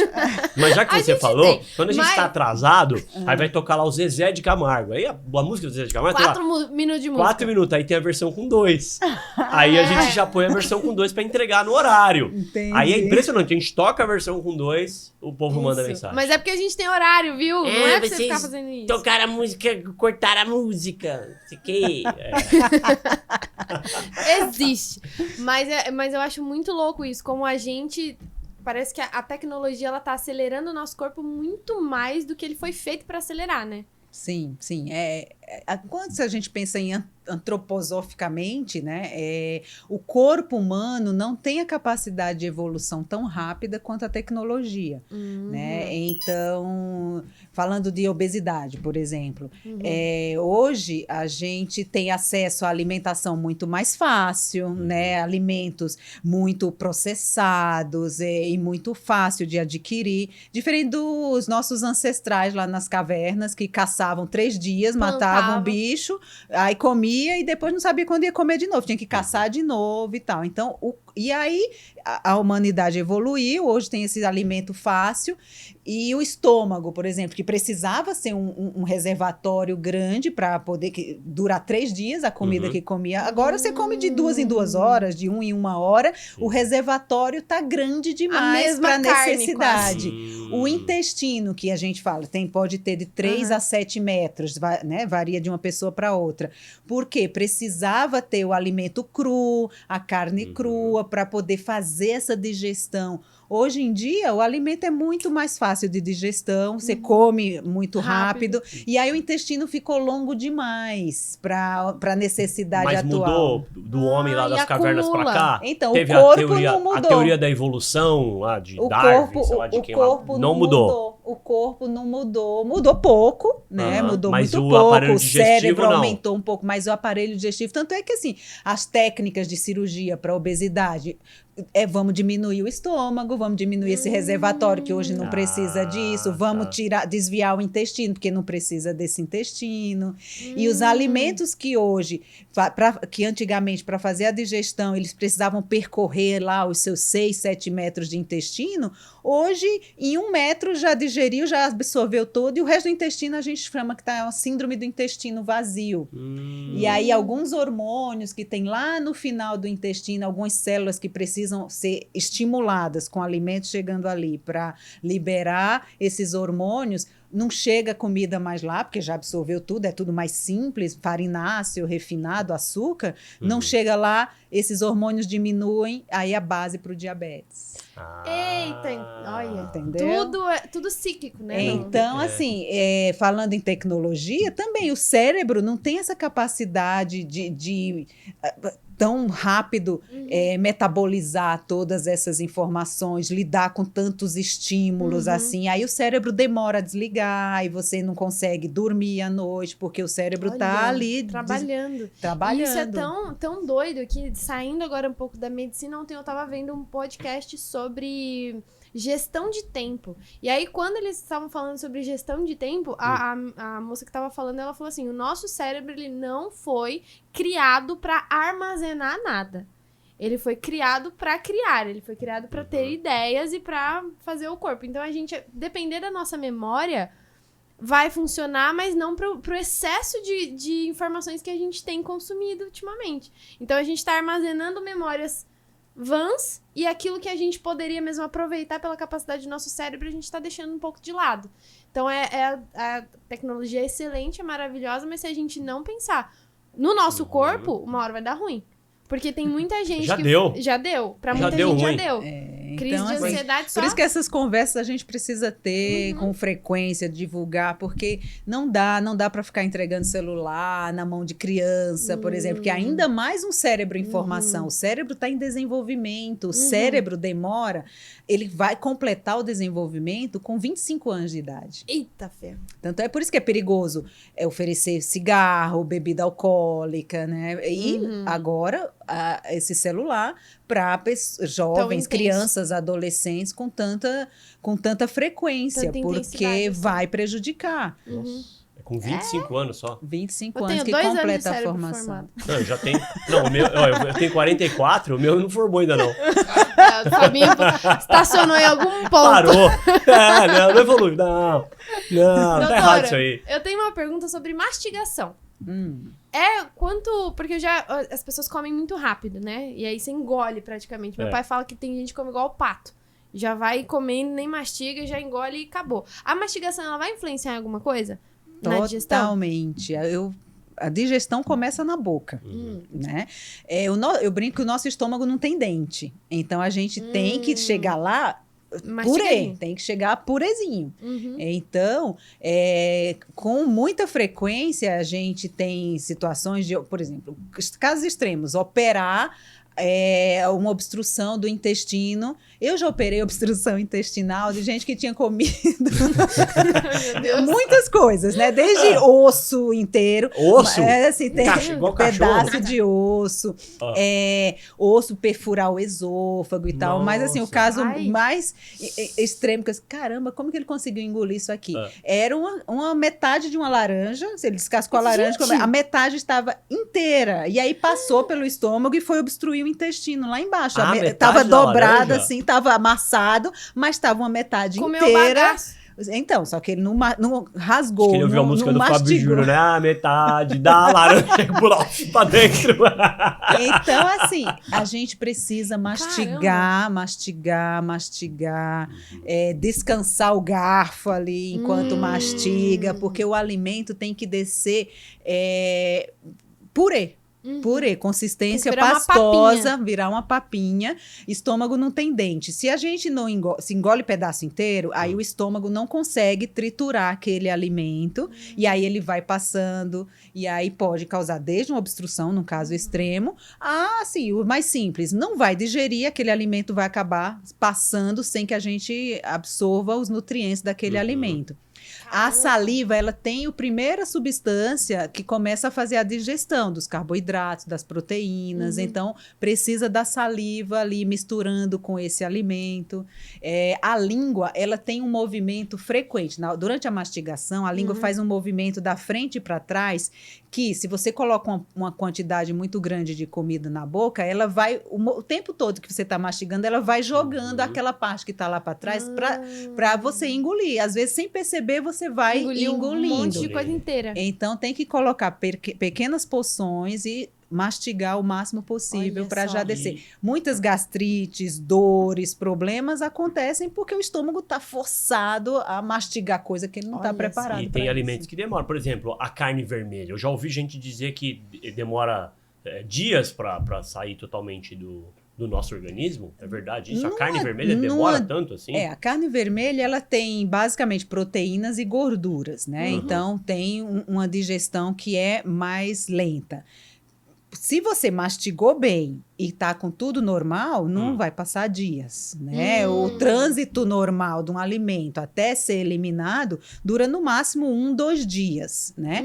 Agora, se a pessoa toma um Prazol e aí não tem ácido no estômago, o primeiro prejudicado é a carne, por exemplo. Aí você já não digere bem a carne porque você já não tem o ácido do estômago para fazer a digestão ali daquela proteína que chegou. Mas carne é um alimento saudável. Saudável, então, tem maior quantidade de proteínas e muitas vitaminas que só estão presentes na carne. Carne legal. A salada é bom. Ótimo. Pãozinho é bom. Depende do pão. Porque quando a gente aí eu vou lá naquele restaurante famoso que eu não vou falar o nome. Aí tem um totem lá. Aí eu boto lá, né? Salada, pão, carne, vira um hambúrguer. Por que aí não faz mal? Faz mal? Porque aí não faz bem. Eles individualmente são bons. Quando você junta e vira um hambúrguer, faz mal. Olha, primeiro assim, a gente Deve tem ser que o ver- molho o problema. O pão, É a farinha azeitona, branca, né? Deve ser molho. É, porque lá no McDonald's não tem, assim, o pão 100% integral pra você comer na sua carne. Não, assim, eu gosto de falar em equilíbrio, que é uma coisa bem difícil, né? Que nem o bom senso, né? Equilíbrio, se você não tem nenhum problema de saúde, nenhuma doença, você pode comer um pouco de tudo. Tá? Mesmo o pão branco, o pão sem ser integral, ele é carboidrato, é energia. Nós precisamos de energia para sobreviver. Claro. Né? A carne, a mesma coisa. Agora, se você é um diabético, você não faz bem a digestão dos carboidratos, principalmente dos carboidratos refinados. Então, para o diabético, o pão normal, o pão de farinha branca, não vai ser adequado. Mas também não vai ser o macarrão, o arroz, que também são carboidratos refinados. Sim. Então, o açúcar, então, nem se fala. E muita gente pensa que o diabético, o problema é o açúcar. Todo carboidrato vira açúcar, né? rápido, Ele né? é açúcar. Então, não é só o açúcar que se Não põe é o no bolo de aniversário. no café. Porque Não, a é o farinha arroz, branca, o pão, o biscoito. Em relação à farinha integral, a farinha branca, a digestão é mais rápida e vira açúcar, é isso? Qual que é a diferença Isso. do O integral integral- pro não integral? O integral, ele tem mais fibras, né? O pão integral, o biscoito integral, ele tem mais fibras. Então, o que isso faz? Ele tem uma digestão um pouco mais lenta e tem uma capacidade de estimular essa glicemia mais lenta. Mas também não é o mais adequado para o diabético. O diabético, no melhor dos mundos, seria evitar mesmo todos os carboidratos. Só que o carboidrato está em quase todos os alimentos, E a né? gente, é o que você falou, a gente precisa, né? Mesmo nas verduras, nos alimentos que são saudáveis, tem carboidratos também. Então, com o equilíbrio e colocando mais alimentos de verdade, eu brinco assim, tá pronto na natureza? Deus fez assim? É lá o feijão, é o arroz, beleza, é a batata. É melhor comer isso do que ficar comendo biscoitinho, salgadinho, pãozinho, entendeu? Para a digestão e para a saúde, é muito melhor comer alimentos mais in natura do que processado. Isso é muito importante também, né? E aí é isso, o que é bom? O que é bom para um pode não ser bom para um sanduíche do totem lá que você falou. Tem carboidrato, tem proteína, tem. Só que aí vê também aquele hambúrguer ali, né? Diferente de um hambúrguer caseiro. O que tem de ingredientes ali exatamente? E eles enrolam a gente direitinho. E a porque aí gente eles gosta começam, de ser enrolado. Eles esse é que é o começam a fazer problema. aquelas campanhas assim, não, porque agora a empresa Hambúrguer de tal verdade. está salvando o planeta, porque é reciclado, que não sei o que assim. Aí você fala, vou comer um Big Mac mas te pra salvar lasca, o né? planeta.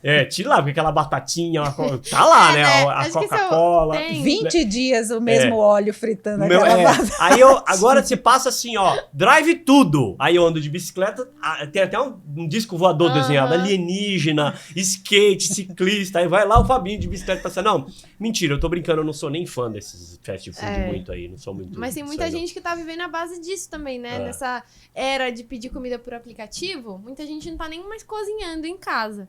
E aí você terceiriza sempre uma alimentação. E aí você vai comer muito mais coisa processada, né? Sim. Rápida, porém... E também a quantidade, né? Como come com pressa, muitas vezes passa da quantidade que você precisa. Se você come rápido, come com pressa, muitas vezes você passa do tempo, da quantidade sem perceber. Você já não está mais com fome e você continua comendo, até acabar o prato, ou até comer toda aquela porção. Invariavelmente, comida que você pede, vem sempre uma porção muito... As porções são muito grandes, né? Muito maiores do que você A gente tem um lugar aqui na esquina que eu e Nicole, nossa querida Nicole, que trabalha com a gente sempre vai lá e é uma marmitex. Só que é uma marmitex absurdamente gigantesca, parece um balde de comida. Elas então, pedem 3 pra comer em 2. é mais ou menos isso, a gente pede uma só e nós duas ficamos muito bem alimentadas, mas com uma quantidade... Não, você entendeu o que eu falei? Porque vocês pedem 3 pra comer vocês duas. Não. Então, mas aí esse é o ponto, por exemplo, a gente sempre pede em 2. Mas aí, por exemplo, Nicole trouxe marmita, eu trouxe marmita e a gente vai sozinha. A gente come a mesma quantidade. É. Só que muito a mais do que a gente precisaria pra ficar satisfeito. O olho é maior que a barriga. Exatamente. E a gente realmente não percebe, né? Você vai comendo. Inclusive, você lembra que a gente dava uma dica aqui no programa? Eu vou perguntar pra doutora se isso realmente procede. Porque, pelo menos comigo, comecei a fazer e até que funciona. Quem tem muito hábito de repetir prato e acaba comendo mais do que deveria.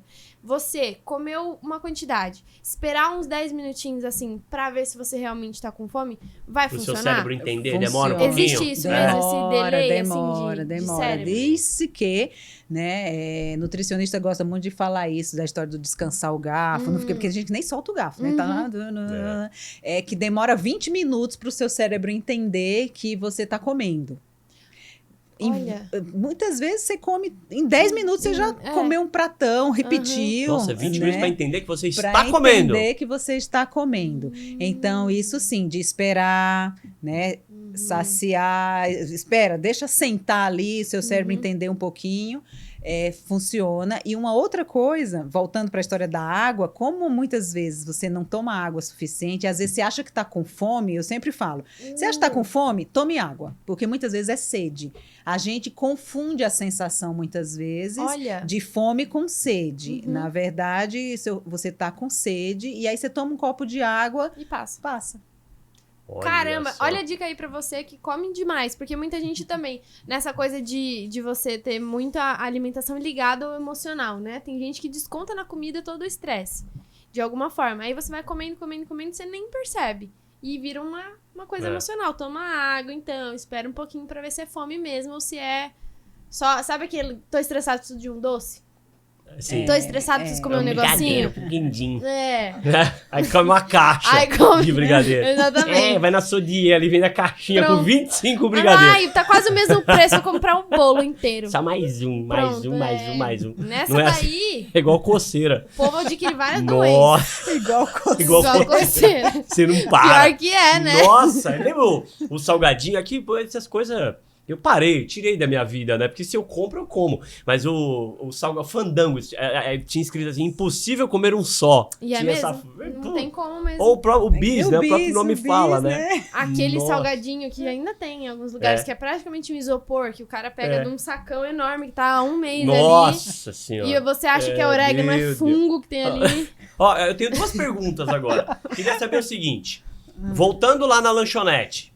Aí chega lá e fala assim, tem a opção saudável, você não quer tomar refrigerante, no lanche feliz lá pra criança, tem o suquinho. Suco de caixinha. Suco de caixinha saudável. É a mesma coisa que refrigerante? Em termos de calorias, sim. É uma bebida açucarada também, né? Em termos de calorias, sim. Mas o refrigerante tem mais coisas maléficas do que o suco. Então, é uma troca boa, Andaram sim. melhorando esses sucos, né? Hoje em dia você vê lá, essas marcas famosas de suco de caixinha, agora é 100% suco, é fruta, é diferente suco e néctar, né? Tem que ver a diferença. Suco é puro, né? E o néctar é o suco, um pouco de suco completado com água e açúcar. Né? Então é muito mais açúcar, é uma bebida açucarada, né, do que o suco. O suco, ele, quando é suco mesmo, ele mantém as vitaminas, mantém os nutrientes das frutas, né? Então é uma bebida boa. Não para quem tem problema com açúcar. O diabético, eu vou tomar suco de laranja, é uma bomba para o diabético. Mesmo sem açúcar ou mesmo de uva integral. É uma bomba de carboidrato. Para o diabético, não é saudável. Então, assim, o que é saudável? Depende para quem. Depende. Entendeu? Então, para um diabético, entre um refrigerante diet e um suco, é melhor ele tomar um refrigerante diet, porque não tem o açúcar suco integral para ele. de uva lá da... Exato. Caramba, é muito, muito específico, então. Não tem como a gente falar que eu tenho uma regra para alguma coisa, né? Assim, de maneira geral, para uma criança que você está educando, ou um jovem que não tem nenhuma doença, como eu falei, você pode comer um sanduíche de vez em quando, tomar o suco, comer um doce, não todo dia e nem uma grande quantidade. Agora, se a pessoa já tem alguma condição de saúde que inspira cuidados, tratamento, ou diabetes, ou uma pressão alta, ou um sobrepeso, aí você tem que ajustar a necessidade de cada um. O que para um é uma coisa boa, para o outro pode ser um veneno. Seja. Nossa, se eu não tivesse refluxo, eu acho que eu ia comer uma casa. Você? Eu sou mago de ruim. Porque eu faço tudo certinho, Você bicicleta. come bem, mas a sua preferência normal já não é por comida processada, né? Eu sou Você mais, gosta de comida de família, mesmo, né? Eu falo que assim, eu não conheço ninguém que ficou obeso comendo fruta e verduras e legumes. Realmente, né? Só se comer uma salada. A salada é uma salada de Realmente. maionese, né? A fruta é uma jaca. Então, É o Diguinho. Diguinho, coruja. Diguinho coruja. Sabe o que é o Diguinho Coruja? Não. Trabalha lá no Danilo Gentili. Ele fez agora... Ele fez a bariátrica. Ele gravou com a gente aqui esse Tropicast. Assista com o Diguinho Coruja, que Ele vai é dar muita risada. sensacional. E eu fui comer com ele aqui no restaurante, ele pediu... Sério, ele pediu uma salada, era salada de maionese. Aí Ele falou, não, eu vou maneirar, né? Só vou pedir uma salada. Ele falou, não, eu vou pedir uma carne, que eu tô... Aí assim, não, mas a carne pode ser uma parmegiana. Não adiantou nada, não adiantou nada. E os alimentos com T de transgênico? Que assim, até, sei lá, uns anos atrás, falavam que a batatinha, aquela tipo Pringles lá, não, essa batata é transgênica. Era só aquilo pra mim que era transgênico. Esses dias eu fui no mercado... E o tomate. Também? Né? Eu sei que todo, assim, acho que é Tem um monte, é né? novo isso, né? Acho que de pouco tempo pra cá que o Ministério, eu acredito que da Saúde, obrigou a colocar o T do que é transgênico, né? E, pô, esses dias eu comprei uma lata de atum, tinha o T de transgênico. E a batatinha lá frita não tinha o T. Falei, caramba, eu não tô entendendo mais nada. Tá tudo invertido. o transgênico eu não sou a pessoa tem mais conhecimento do assunto especificamente, mas assim, o transgênico é uma evolução tecnológica, né? Uma evolução das pesquisas que isso já existe há muito tempo. A agricultura, a indústria de alimentos vai fazendo cruzamentos e melhorias, né? O trigo que a gente consome hoje é diferente do trigo que os nossos ancestrais consumiam. Então tem gente que fala, o glúten é o problema. O glúten de hoje é diferente do glúten dos nossos ancestrais, né? Então, assim, são manipulações tecnológicas e cruzamentos que se fazem para diminuir a incidência de doenças nas plantações, aumentar a produtividade, alimentar 7 bilhões de pessoas no mundo, precisa de tecnologia, não tem jeito. Então, assim, a gente não pode condenar os transgênicos, porque é por causa disso que a indústria, o agro está evoluindo, né? E conseguindo alimentar tanta gente no mundo. Agora, se é prejudicial ou não, eu desconheço qualquer estudo que comprovou malefícios dos alimentos transgênicos. Tem muito barulho e tal, muitas notícias, mas assim, comprovado, ninguém conseguiu comprovar. Que bom, né? ainda. Porque se não ferrou, não dá pra comer mais nada. Esses dias eu vi lá o tigre lá, em casa. como é o nome do tigre da Kellogg's? Sucrilhos. Como é o nome? É Tony. É Eu vi, Tony? o Tony, Eu nunca soube o o tigre nome é um tigre? É um tigre, né? É É um o Tony. tigre. Aí eu vi o Tony lá, olha o sucrilho e o T. Tudo agora tem o Até T. de Tony esse daí, não era. Sensacional. Pois eu que sou piadista. Ô, doutor, eu tenho mais uma pergunta. Já que a gente falou do nosso amigo Diguinho Coruja, tava um papo aí que ele iria fazer uma redução, né? Acho que ele fez não uma sei, bariátrica. Não sabemos se ele fez ou não, mas eu conheço várias pessoas que fizeram. Muitos famosos, inclusive, a gente fala muito na Tropical sobre... fulano fez a bariátrica, fulano fez isso e aquilo. Só que algumas pessoas, mesmo que depois de fazer esse procedimento, voltam a engordar. O que acontece se a pessoa retirou um pedaço de sei lá, de pessoa, saiu dali e ainda continua engordando, continua com... Quais são os malefícios disso? Porque deve ser perigoso, né? Sim, assim, são várias coisas. A obesidade é uma doença multifatorial, né? E que traz junto várias outras doenças. Então, a primeira coisa que a gente tem que esclarecer é que, sim, obesidade é uma doença, precisa de tratamento. Então, não pode romantizar que, eu estou obeso, mas está tudo bem, eu sou feliz, eu sou saudável. Não, ninguém é saudável estando obeso, tá? Tem vários... minha pressão tá boa, minha glicose tá boa, tá? Mas tem muitas outras coisas acontecendo ali. E a longo É um prazo iceberg. também, né? Eu falo que a gente tá vendo só uma ponta. Tem um mundo ali submerso de coisas que estão acontecendo e que vão acontecer em longo prazo, tá? Então, a primeira coisa é isso, obesidade. E tem multifatores. Então, tem uma parte genética, tem uma parte de ambiente, né? Então, o que come, como se comporta ali, como dorme, tudo de volta, né? E aí, quando eu falo que, assim, a obesidade precisa ser tratada. Como vai ser tratada? Vai depender. para cada pessoa, qual o fator que está pesando mais, onde que a gente pode intervir, né? É uma pessoa que come maior quantidade, por exemplo, ou uma pessoa que come pouca, mas alimentos muito calóricos, são diferentes.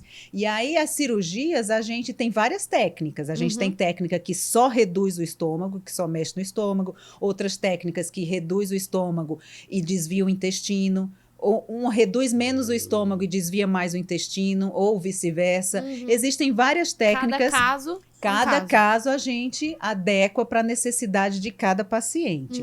E aí a gente vai fazer uma condição cirúrgica, mexer em órgãos que estão ali saudáveis, o estômago que está funcionando bem, o intestino que está funcionando bem, que vai criar uma condição, um efeito colateral, que a pessoa não vai absorver todo o alimento que ela come, vai desviar ali do intestino, então vai eliminar muita coisa antes de absorver. E aí o efeito colateral é a pessoa emagrecer, é perder peso, porque ela vai fazer um déficit calórico. Para emagrecer, não tem muito segredo. É déficit calórico. Você tem, é saldo de banco. Você tem que gastar mais do que você consome.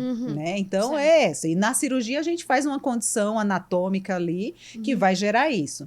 Só que tem também outros efeitos. Quando eu tiro um pedaço do estômago, eu desvio um pedaço do intestino, o nosso aparelho digestivo, ele é uma orquestra funcionando ali em harmonia. Cada um tem uma função. Então, o estômago produz ácido e outras substâncias, o intestino produz, o fígado produz outras substâncias, o pâncreas, intestino delgado e tal.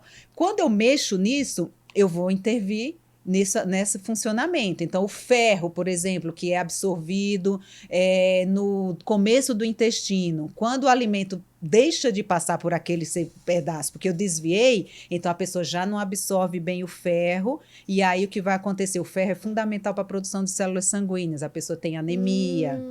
Outras vitaminas, vitamina D, vitamina K, a pessoa também não vai absorver bem, que também é no outro pedaço do intestino que vai estar desviado. Então, a pessoa tem risco de ter osteopenia, osteoporose. Olha então, só. ela vai ter que comer uma quantidade menor, mas de uma qualidade muito melhor. Porque ela vai absorver muito pouco daquilo, vai ter que tomar suplementos, vai ter que tomar vitaminas, vai ter que tomar alguns medicamentos para contrabalançar o efeito do desvio que a gente criou.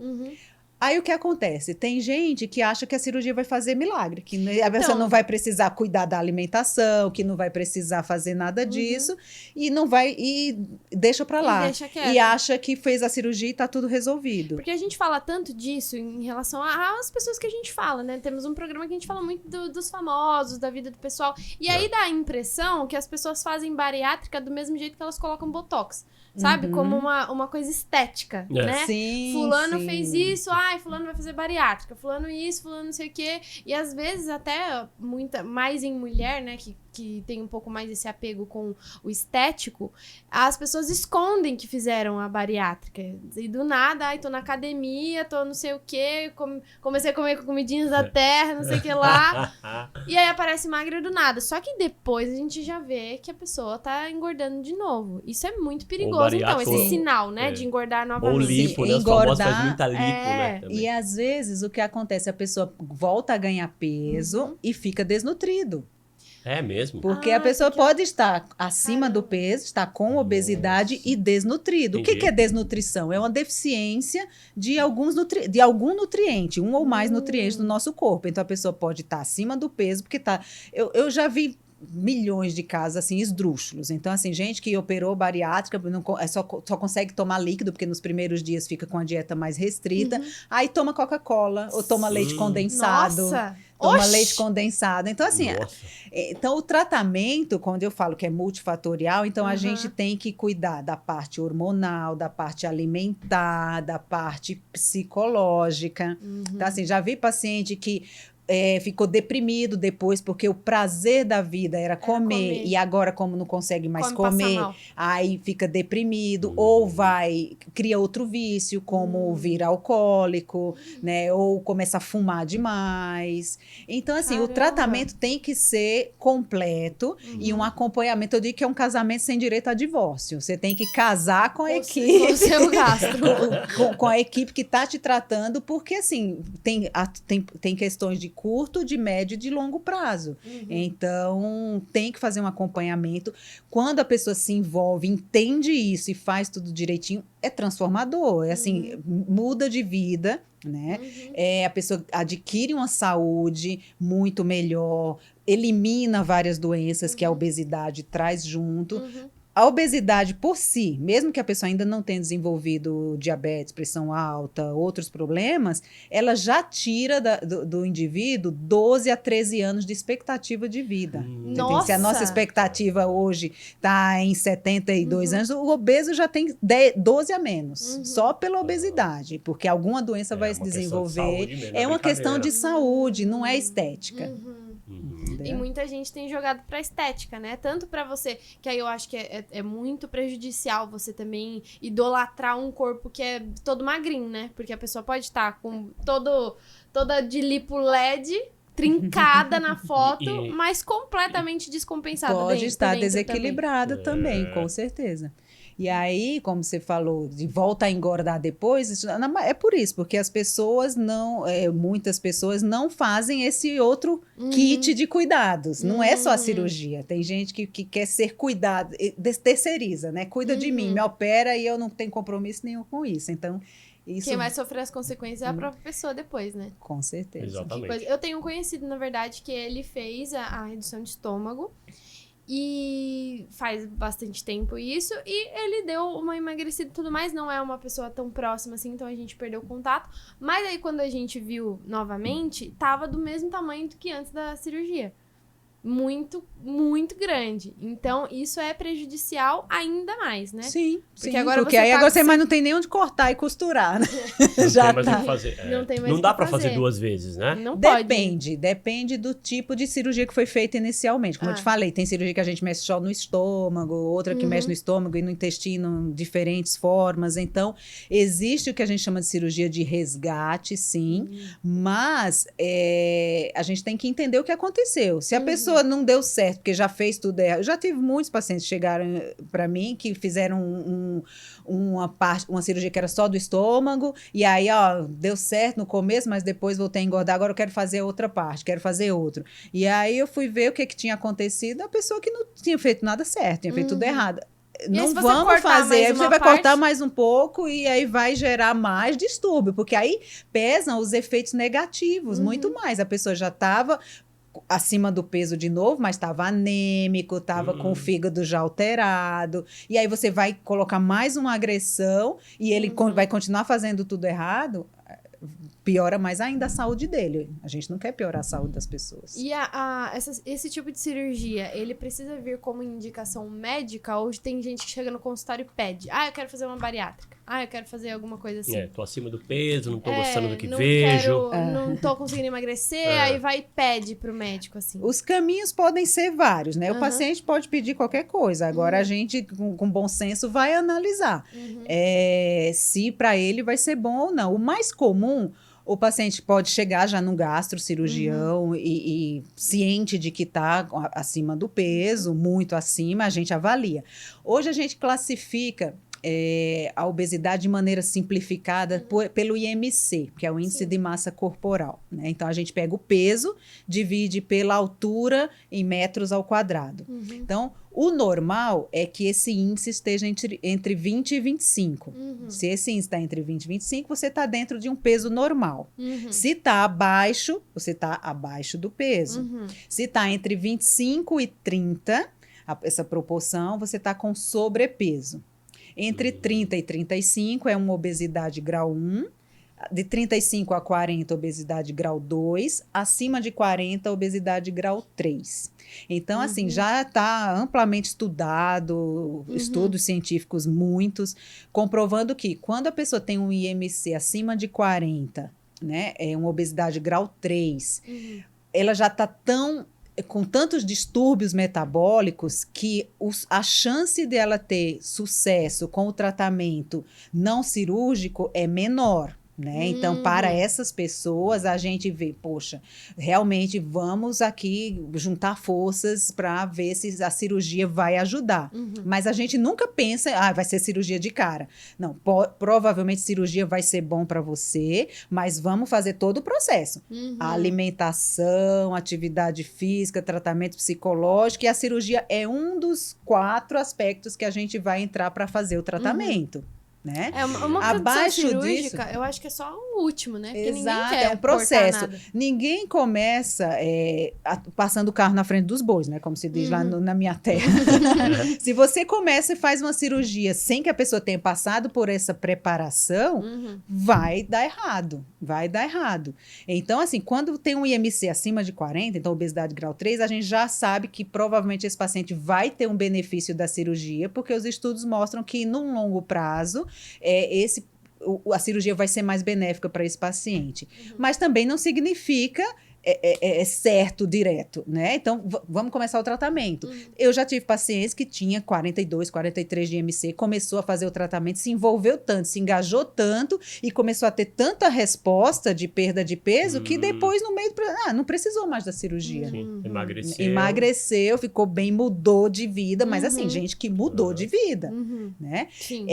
Mas o que é muito comum é a pessoa chegar lá no consultório com 29, 30, 31 de IMC, ou seja, um sobrepeso, uma obesidade grau 1, dizendo eu quero fazer cirurgia. Não, para essa paciente, os riscos de se fazer um procedimento cirúrgico com tantos efeitos vai ser pior do que vai ser menos importante, vai ser mais grave do que os benefícios. O ônus é maior que o bônus, exatamente. Né? Pode ser maior que o bônus, né? E tem Pode essa ser diferença, maior. então, de você ser obeso e você estar de sobrepeso. Sobrepeso é só uma condição que...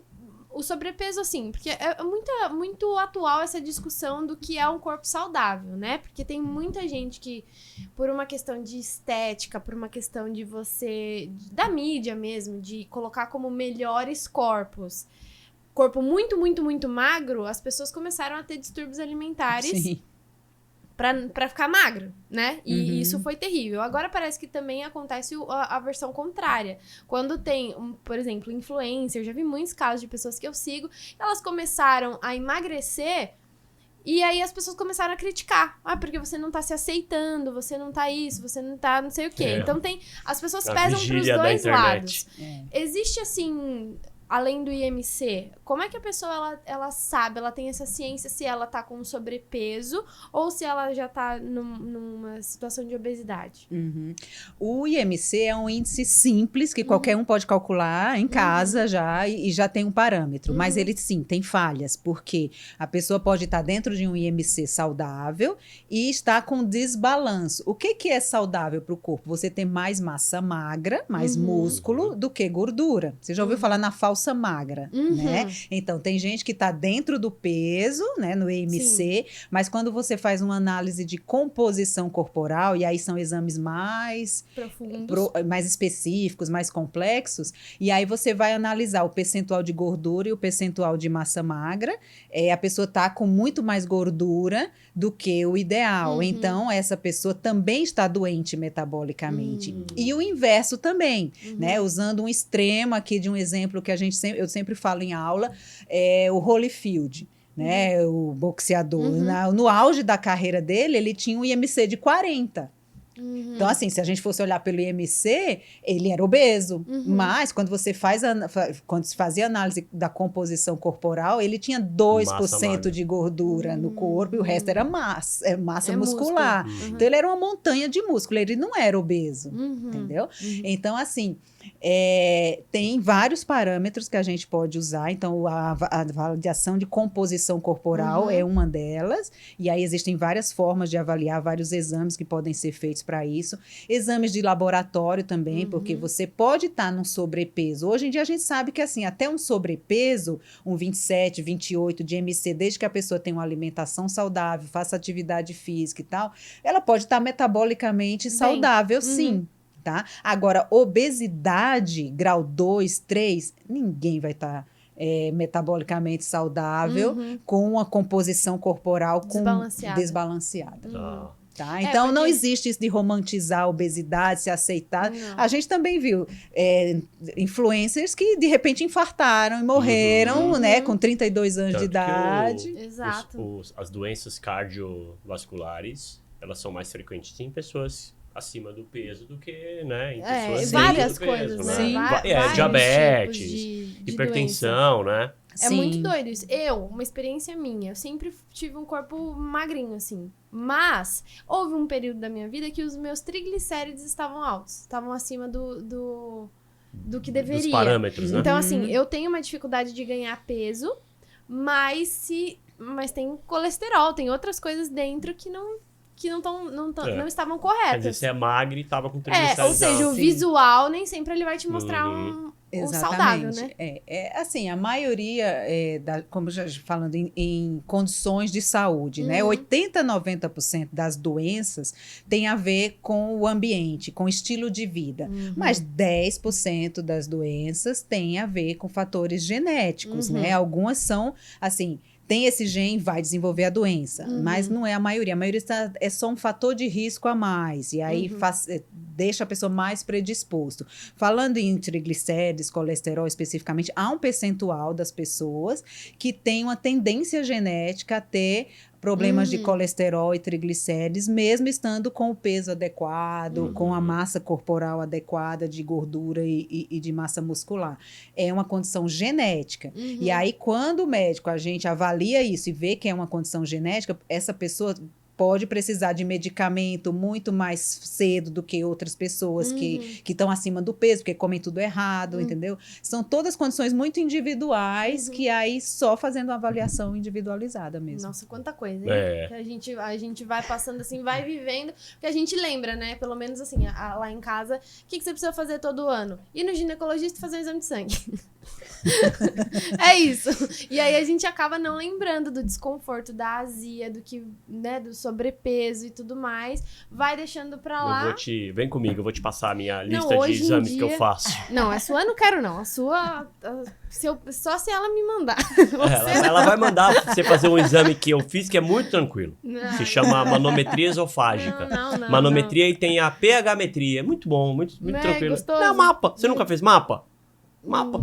Aquele de pressão. Já fez Guma? Mapa? Mapa acho que não fiz, não. Que você bota um cintinho assim com um negocinho, que aí fica medindo ali. Eu Mapa. só fiz o eletro. Só que o mapa da doutora, diferentemente de quem faz de pressão arterial, o dela é com um caninho enfiado no nariz que vem pelo esôfago. Não assusta as pessoas. Não, mas eu fiz tranquilo, eu fiz. Sobreviveu, viu? Não, porque tem muita gente que não faz esse exame porque acha que é bicho de sete cabeças. Tudo que a doutora manda fazer, eu faço. É possível, né? Se tá prescrito, se o médico mandou, é porque você tem que E ela fazer. me passou, não contente, ela passou 2 vezes pra eu fazer. Eu fiz as 2 vezes. Não é? Agora, falando de uma outra especialidade sua, que é a proctologia, estamos no Novembro Azul.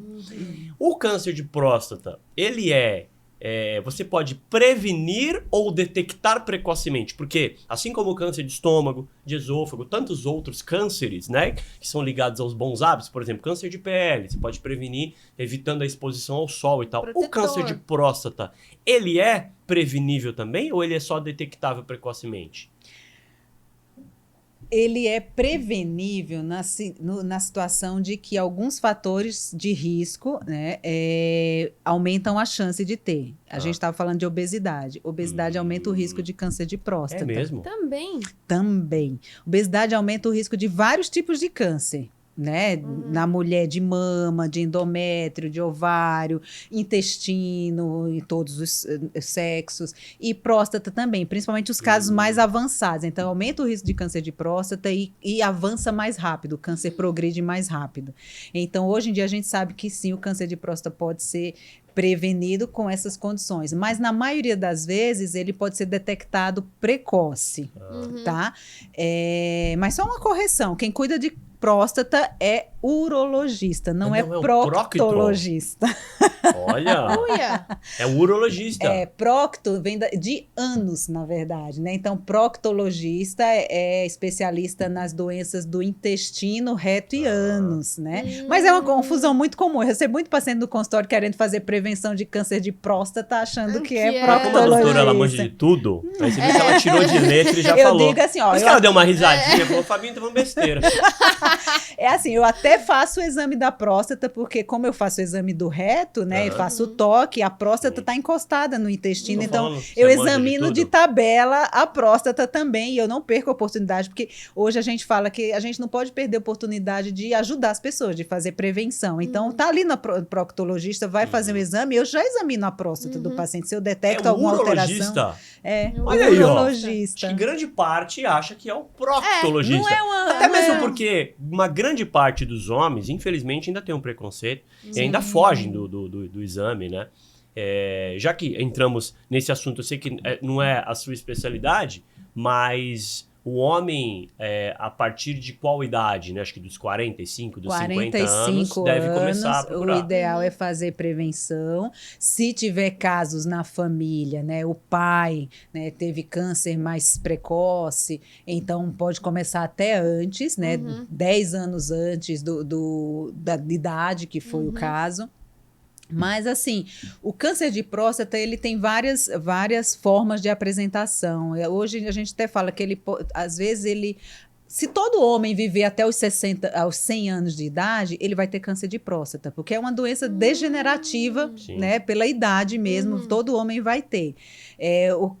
Agora, a questão é quão precoce isso se desenvolve, o quão precoce é detectado. Sendo detectado precoce, você consegue curar. As chances de cura são enormes, muito grandes, acima de 90%. E aí a prevenção é fundamental, seja evitando os fatores de risco, né, obesidade, cigarro, etc.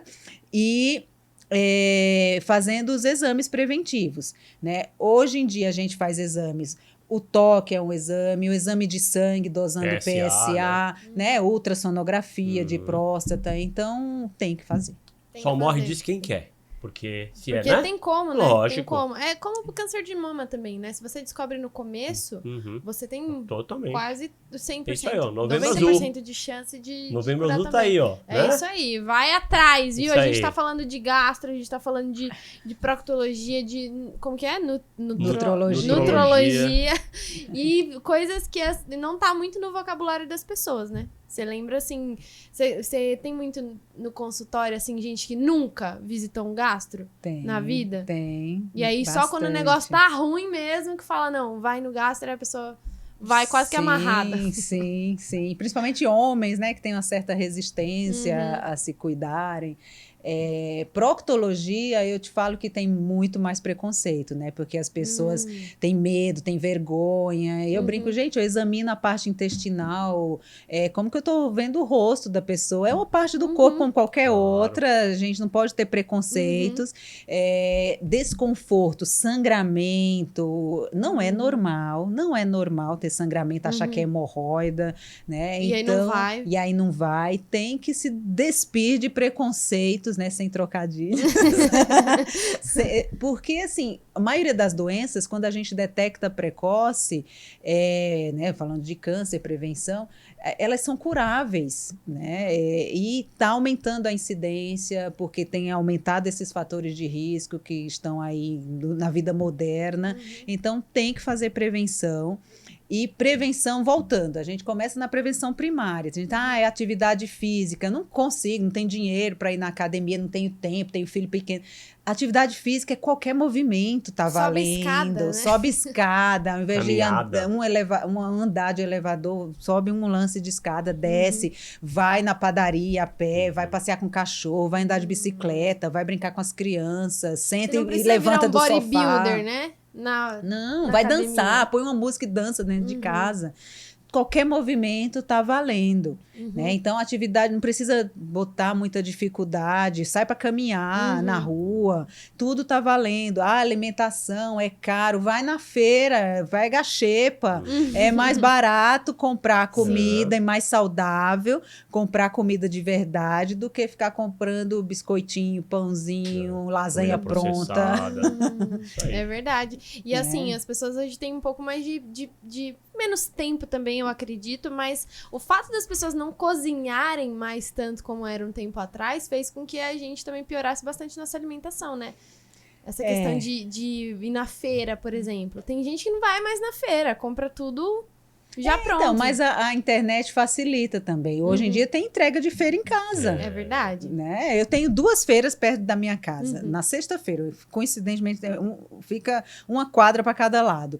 E aí eu não consigo toda semana ir na feira, mas fui na feira, conversei com o feirante. Se eu me entrega em casa, o dia que eu não consegui vir, entrega. Então, Manda da no mesma WhatsApp. feira, mando um WhatsApp, Eu mando o WhatsApp. faça a lista, ele leva e entrega Ele na leva minha e entrega. casa. Então, assim... Não tem desculpa. Não tem desculpa. Não tem desculpa. É só querer. A gente tem que ser protagonista das coisas. A gente não pode deixar levar pela maré. Ai, não dá tempo. Não vai... Dá tempo. Arruma. Quanto tempo você gasta no scroll É. aqui Aí da você vai rede olhar social? o celularzinho, né? Nossa. Quantas horas de celular? 8 horas. É, 10 eu- horas. Não cola. Eu mesmo arrumo o meu tempo, acordo de madrugada, faço minha bicicleta. Não tem essa. É.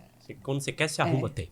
Quem E não quer, é cozinhar uma também desculpa. não precisa de ser uma coisa elaborada, né? Não precisa ser uma coisa... Dá para cozinhar feijão uma vez por semana e congelar para a semana inteira. A tal da marmitinha que muita gente faz, né? Você monta Sim. a marmitinha assim pra semana toda. Deixa lá, vai pegando só durante Fala que é muito mais barato que comer na rua, né? Sim. É, Tá Ai, tudo não muito tem. caro. Tem hoje profissional que vai em casa, você paga, a pessoa fica 3 horas, 4 horas na sua casa, cozinhando comida para 15 dias. Você congela Olha. pratinho Tem isso para aí. 15 Caramba, eu não dias. sabia disso. Tem, Legal, eu hein? conheci uma mulher que fez isso aí. Tem, olha, tem de tudo. E não precisa complicar. Arroz, feijão, uma salada, uma proteína, seja carne, frango, ovo, peixe, dá uma refeição equilibrada. Olha só. Tão fácil. E a Isso aí. gente aqui arrumando desculpa.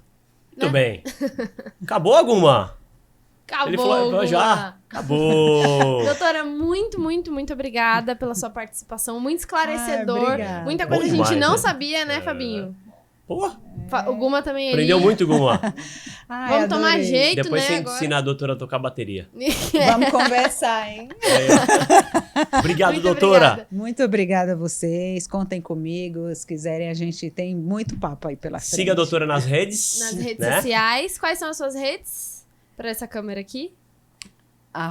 @DRA Gilmara, doutora Boa. Gilmara, isso no Instagram, no TikTok, no Todo Facebook, no LinkedIn, então é Tudo Todo certo. canto. Parabéns pelo Muito seu obrigada, viu? trabalho.